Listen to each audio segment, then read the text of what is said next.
Since ancient times, the legends of summoners have always had a place in history, as they are believed to be the blessed individuals who can call upon spirits, soil the dead souls, and even stars. The scene cuts to Ahi, a 16-year-old junior high school student who doesn't really care about grades nor have many romantic relationships. His daily routine consists of sleeping, eating, and going to class with no aspirations or dreams.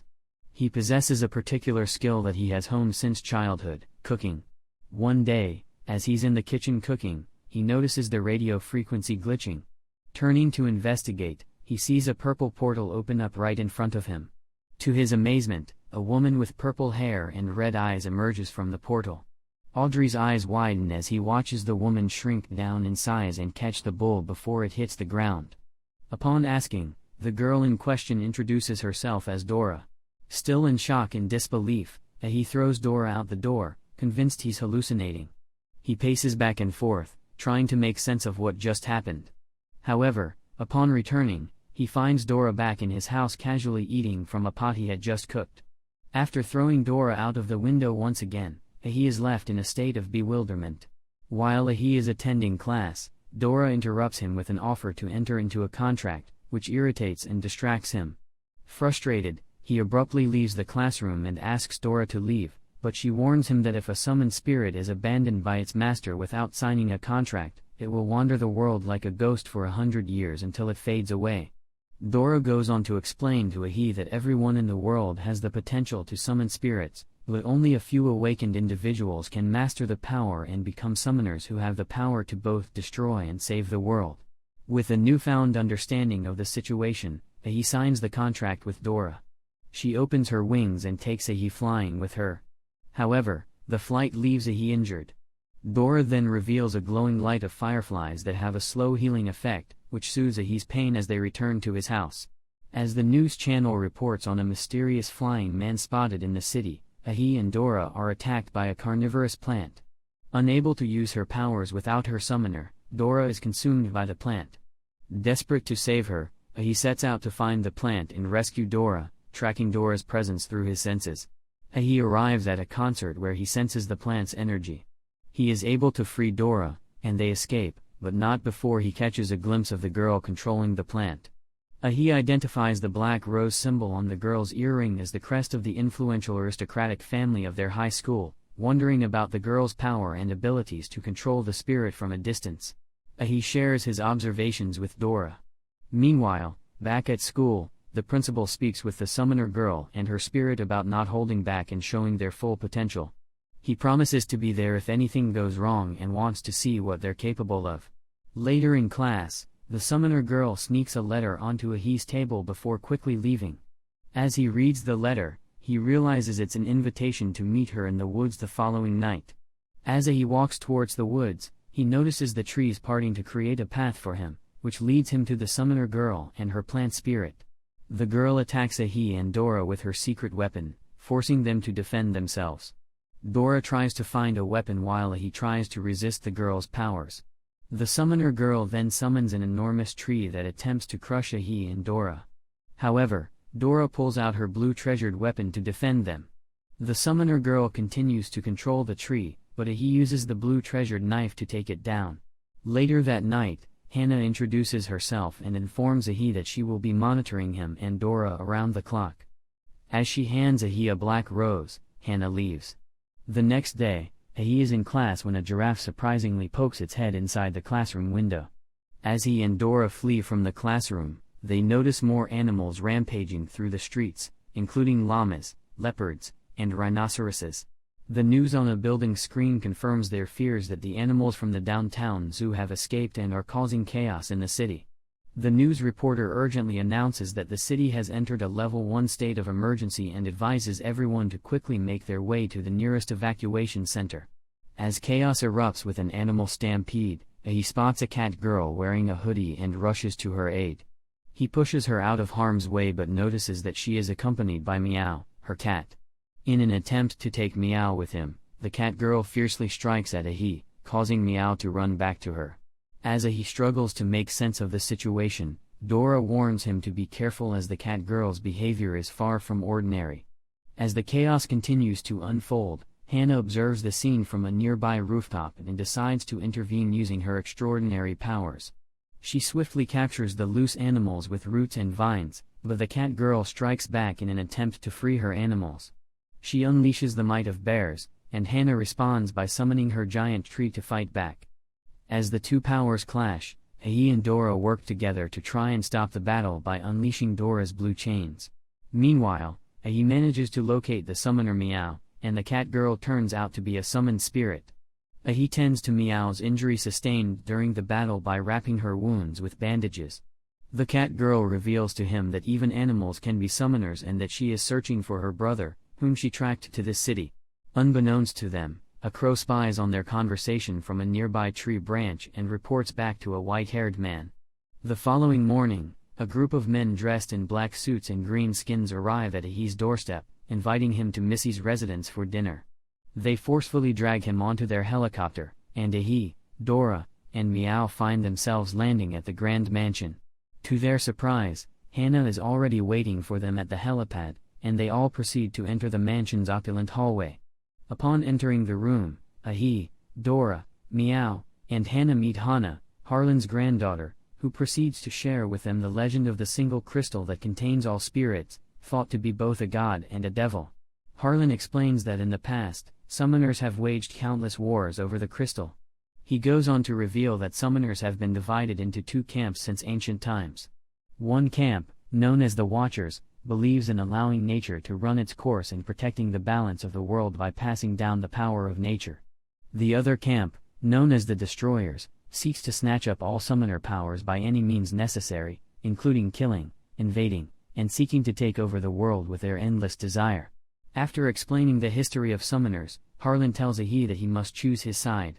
Harlan then reveals what he knows about Ahi's past. His parents abandoned him when he was 5 and left without a trace. He has been living with foster families ever since. As they begin to eat dinner, a spirit falls into the room from the sky. Harlan recognizes it as a destroyer due to the blood moon crows and abnormal fluctuations in power. Harlan engages in battle with the destroyer, exchanging punches. The battle intensifies, and Harlan asks Hana and Ahi to leave as it is no longer safe. The mansion is destroyed as more destroyers make their way in.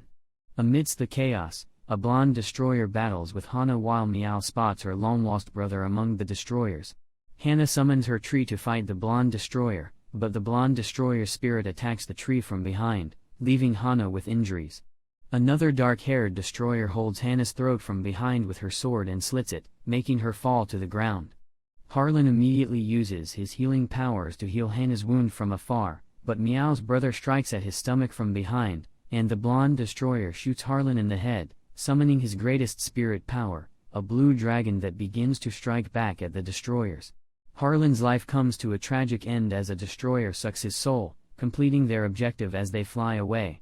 Ahi, Dora, and Meow are left behind to deal with the aftermath. Hana, who is sick and injured, remains at home while the others set out to gather information on the destroyers. Ahi discovers that someone had live-streamed the entire battle using satellite cameras, and the uploader's account is full of news entries and articles about the summoners, along with a comic book series called The Mo Summoner.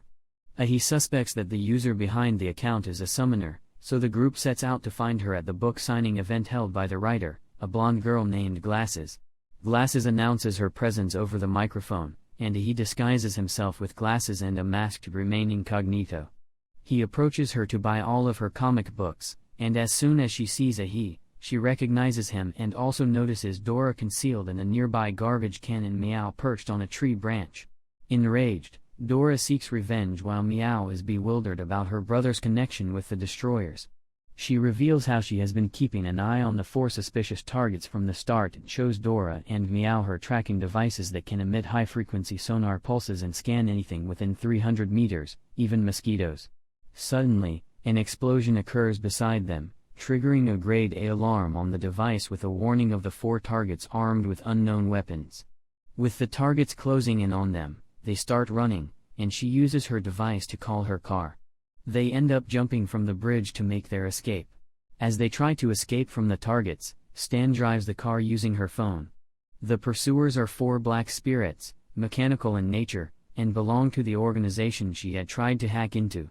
They use missiles to destroy the bridge ahead of them, but Dora comes to the rescue by using her crystal wings to assist their crash. Stan then summons a game controller and uses it to control a giant robot, pummeling the black spirits to the ground and smashing a few. Despite her victory, the robot catches on fire and explodes, causing Stan to fall down as her wig comes off. He recognizes him as the guy from the club festival and invites him to join their group as their eye. Later that evening, he, Dora, and Meow are taken on a tour of Stan's secret laboratory, which is a moving van. He briefs Stan on their main objective, to gather information on the destroyers. Stan reveals that she has been using satellites to detect fluctuations in spiritual energy on Earth's surface. Stan presents a map to the group that shows the locations of dormant summoned spirits and the destroyers' activities. The red dots have been overtaking the green dots over time, indicating that the destroyers have been snatching up powers. They open a phenomenon map from the night he summoned Dora, and Stan explains that the destroyers' aim is to steal spirits. Since March 17th, spiritual powers have been fluctuating in the area, and the number of awakenings and battles has escalated. Stan suggests that they investigate the battle site to find more clues. Upon arriving at the ruins of the mansion, Stan uses sonar pulses to scan for foreign objects and finds Hannah's family's camera spirit, which he can use to reconstruct the crime scene with sonar pulses and satellite data. He creates a hologram of the first wave of destroyers that attacked the mansion. Among them is Lee, a stone destroyer and earth summoner who used a wormhole portal to ambush the mansion. They also spot Crow, Meow's brother, who was an animal summoner in charge of the recon, and his crow minions. The seventh assassin dealt the killing blow to Harlan, who was the boss of all destroyers. He had the ability to not only absorb the souls of spirits but also people. The objective of the destroyers' raid was an underground chamber that has now disappeared. Using holograms, they find the location where Hannah's family had been collecting and sealing spirits for years. However, the destroyers have taken all the sealed spirits, leaving only a fragment that belongs to the stone man. The scent from the fragment leads them to discover that it's from the red spider lily, which only grows in one place, a stone forest 300 kilometers away. He, Stan, and Dora take a break to enjoy some instant ramen while sitting in Stan's van. As they eat, he begins to delve into his past. He explains that he lived with his parents until the age of 5, constantly moving to different schools. Then, one day, his dad vanished without a trace, and a few months later, his mother disappeared as well. On the other hand, Dora has no memory of her past, except for one solitary recollection of being alone before meeting many people and experiencing many things. She wandered from place to place, but when she tries to remember, Stan performs a full-body scan on Dora and discovers that her memories and heart are sealed. Following day, the trio arrives at the stone forest and approaches the entrance. As they venture deeper into the forest, they discover a sea of flowers. Stan senses a fake source of power, which he believes is the hideout of the group's members. A man comes out of the house and begins digging into the flower fields with a shovel. Stan attempts to scan his abilities, but the signal is too weak. The man spots Ahi and greets him warmly, but he's unable to see Dora, assuming that Ahi is not a summoner. The man invites him inside, saying that he has not had any visitors in a long time and that he lives alone. The wind starts blowing again, and the man tells Ahi about the history of the land. Many years ago, the area used to be barren, and the villagers could not grow anything but sour and ugly fruits. One day, an innocent girl who dreamed of growing flowers in the fields tried different seeds, but after she passed away, the man inherited her dying wish. He spent 10 years cultivating the land and eventually became a beautiful sea of flowers. Suddenly, the wind intensifies, and the man transforms into the stone man. He unleashes his strength and powers against them, and Dora and Mia fight back while he uses his shield. However, all their weapons prove useless against the stone man. Dora then decides to use her trump card with Ahi. Meanwhile, Mio and Stan keep the stone man busy and distracted. As the stone man uses his powers and anger, the ground beneath them scatters, and human bones are uncovered, revealing the reason why the villagers disappeared. Finally, with Dora's help, he attacks the stone man with his silver lance, causing a massive blow. He then uses a sky-rendering sword and a reverse blade draw, causing even more damage to the Stone Man. Finally, Ahi crushes the Stone Man using Thor's hammer. Majul returns to his human form after Ahi strikes in with Thor's hammer. He begs them not to kill him yet and tells them the story of how he became the Stone Man. He was born cursed, possessed by evil spirits that fed on the flesh and brains of their hosts. The villagers of the Blackstone village called him a monster, even the kids that used to play with him considered him a monster. The villagers left Majul to die in the mountains, but a girl named Alwa found him and shared her food with him. Over time, she brought her food to him every day and helped him control his anger, and the two formed a bond. However, over the years, the harvest in the village continued to decline, leading the villagers to blame Mojo as a curse to the village and its infertile land. During a riot against Mojo, Alwa tried to defend Mojo, but a man stabbed Alwa to death, triggering Majul's anger and transforming him into the Stone Man. He destroyed the village. The villagers' blood enriched the soil, which made red equinox flowers grow in the village. As Majul finishes the story on his past, chains on Majul's chest begin to light up, and he turns into the huge beast. Ahi and Dora join forces to defeat him, but his defense turns out to be too strong. In the midst of the intense battle, Ahi falls into a flashback, and Dora protects him with her shield. In Ahi's dream, he sees Dora's heart chained up and releases it, giving her back her powers. With renewed strength, Dora arises from the sky and crushes Majul to the ground, killing him. As Ahi says goodbye to Majul, he acknowledges that the destroyers will continue to hunt them. Shortly after, the destroyers arrive and discover Majul's lifeless body. The seventh member reads Majul's memory and, as a gesture of peace, lays an equinox flower on his body. Ahi faints from his injuries, and Stan's moving laboratory is shocked. Ahi is captured by the seventh destroyer and taken to a realm where a man approaches him and reveals that in the timeline he came from, Ahi is already dead. The man offers Ahi 3 minutes to salvage everything and tells him he'll be waiting at the demon furnace once all this ends. Before coming back, Ahi recognizes the man as his dad. Ahi makes a plan to switch vehicles to dodge the destroyers, and they successfully escape. As they rush back home to find Hana, they discover that she's missing but has left a letter. Stan borrows Hannah's helicopter for them to escape the destroyers. While on the helicopter, Audrey reads Hannah's letter, which instructs them to meet her at the demon furnace. Mio explains that the demon furnace is a place where one can participate in a trial that supposedly makes them stronger. As they fly the helicopter, Stan shares with the group the history of the demon's furnace, a grand arena where aspiring summoners must pass a series of trials to become full-fledged summoners. He reveals that not only the destroyers but also Hannah's grandfather and his friends had trained there. However, their journey is interrupted by a storm that Stan recognizes as the Sea of Death, where numerous planes and ships have met disaster over the past few decades, sealing normal people and the mundane world beyond this boundary.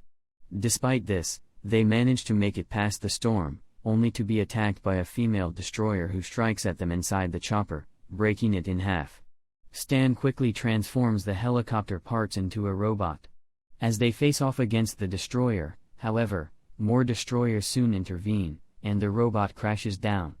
Just as they are about to be captured, a woman named Bonnie appears and claims that they have violated the island's rules. As the administrator of the island, she issues them a final warning.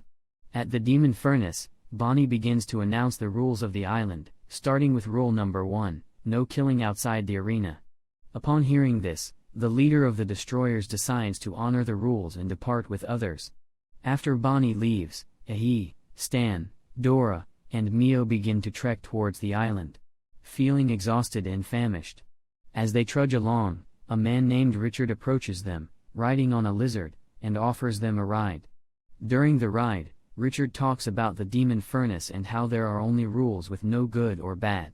He goes on to explain how there was an endless war between the Watchers and Destroyers that devastated both sides, leading to a ceasefire. The ancient summoners constructed a small island far from the rest of the world to prevent any further tragedy. After the ceasefire, battles have been resolved peacefully by adhering to the rules of the arena. Anyone who violates these rules is considered an enemy by both the Watchers and Destroyers, as the arena is regarded as a sacred place.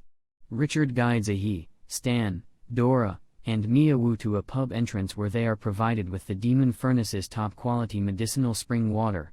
The water heals their wounds and revitalizes them, leaving Dora wanting more bottles. Richard, aware of the water's addictive properties, refrains from disclosing this fact to them. Richard leads the group to Furnace Town, which has hotels, restaurants, and markets.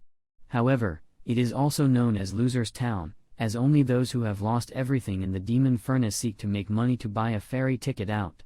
Richard takes them to the registration hall, where many other summoners are waiting in line to register for the tournament. As the registration begins, they discover that the registration fee is a whopping $2 million in advance. Stan pays the fee using her phone and claims to have hacked the bank accounts of a few Mexican cardinal bosses. The others follow suit and successfully register. Richard has already made it through the registration process by using Door 4, reserved for musicians and artisans. Richard is revealed to be a notorious criminal, one of the top 10 most wanted people in the world, but he keeps this fact to himself. They all enter an elevator and witness a deep hole with over 100 floors. There is a checkpoint every 10 floors, and if anyone fails, they have to start over from the last checkpoint. The tournament's first elimination round is scheduled to begin the following day, and Bonnie wishes all the contestants good luck. While enjoying themselves in the swimming pool, Ahi, Dora, Stan, and Mia will watch as Bonnie announces the highlights of the tournament on a TV screen. Holland is revealed to be the season's MVP. After leaving the pool and retiring to their rooms, Ahi and Dora suddenly find the wall in their room beginning to move, with blades emerging from it. Ahi quickly raises the alarm, and they realize that they are trapped. Thor uses her summoning abilities to conjure up a skeleton key, which they use to escape from their room. Meanwhile, Miawu transforms into a cockroach and escapes through the cracks, while Stan navigates the vents to exit her room. The voice of a man on the speaker announces himself as the boss of the Demon Furnace's first floor and declares that the first round of the tournament has begun. Since it's past midnight, there are no rules. In order to win, the contestants must escape the hotel alive. The hotel is filled with traps, and with limited time, the entire floor begins to break apart, with lava bubbling beneath them. Dora uses her wings to rescue the group, struggling with the weight but barely managing to escape. The floor boss unleashes more traps, and the group must fight to survive. As Ahi and the rest of the participants search for an exit, they stumble upon a door that reads front exit. However, notes plastered on the wall warn of potential danger, indicating that bombs and treasure chests could be found inside. Despite the warning, Ahi impulsively breaks through the door to find Reno, the floor boss, standing with a group of participants. Reno congratulates everyone on passing the knockout stage and awards each contestant with a wooden treasure as a token of their achievement. As everyone eagerly opens their treasure chests in hopes of finding a valuable weapon, Ahi and Dora discover 3 crystal shards and a saffron ring, while Mio is rewarded with 30,000 furnace dollars and half a rough diamond. Stan, on the other hand, finds weapons in his treasure chest. The floor boss then presses a button, detonating the floor beneath their feet and dropping them to the next level. They find themselves facing Bonnie, the second floor boss, who announces that the trial is a race. The room lights up to reveal a massive racetrack, and the contestants are given 5 minutes to warm up before the race begins. Back at the Destroyer's den, the leader of the Destroyer summons a chained man and claims that he is the best gift for Ahi. As Bonnie fires the gun into the air, signaling the start of the race, the participants take off at full speed. Mio quickly takes the lead, with Ahi and Dora flying closely behind. However, Stan, on a ballistic missile, manages to overtake them all, leaving the others in awe of his speed. As the race demands suddenly appear and begin shooting at Ahi and Dora, forcing them to dodge the bullets as they curve and fly around them, the Poison Master then unleashes a cloud of mist on the track, causing anyone who passes through it to experience difficulty breathing and muscle spasms. However, Mio manages to pass through it unscathed in her venomous snake form. Meanwhile, back at the Destroyer's den, the blonde and black-haired Destroyers engage in a friendly practice battle. During the fight, the blonde Destroyer questions why they couldn't simply storm into the Demon Furnace. Another girl with white hair explains that she had snuck into the Demon Furnace on a previous occasion. When Bonnie had stopped them, she had attempted to break into the arena while it was closed but was unsuccessful and ended up being chased by security for several streets. However, she had managed to take an old TV from the market. which was able to broadcast Bonnie's updates from the arena. As the race on the second floor comes to a close, Bonnie announces the winners on the TV. Mio has taken first place, with Audrey coming in second, and the Mahanga artist Hero in third. They move on to the third floor, where he impresses the judges with his signature beef ramen, while Mio prepares a raw wild dish of fruits using her claws. Meanwhile, Stan amazes everyone with a robot that makes ice cream desserts. Moving on to the fourth floor, the boss announces a death metal rock star whose music has the power to slay the living and awaken the dead. However, Comics and the boss of the Destroyers interrupt their viewing of the Demon Furnace contests and ask the three Destroyer girls to join the competition with a new friend who is mysterious and bound queen. Action also instructs the girls to let he know that he has sent them all a gift. Bonnie briefs the elders on the contestants of the Demon Furnace, noting that only 15 contestants have made it to the 5th floor. She also mentions that 106 high-energy fluctuations and 30,000 tons of spiritual energy have been successfully collected. One of the elders instructs Bonnie to activate the sacrificial program at the teleport gate 100 floors down the Demon Furnace. Bonnie makes her way to the 100th floor, where she finds Goddess Pandora, the source of all spirits, in her slumber. She then offers the collected spiritual energy to the goddess. The end. Be sure to check out our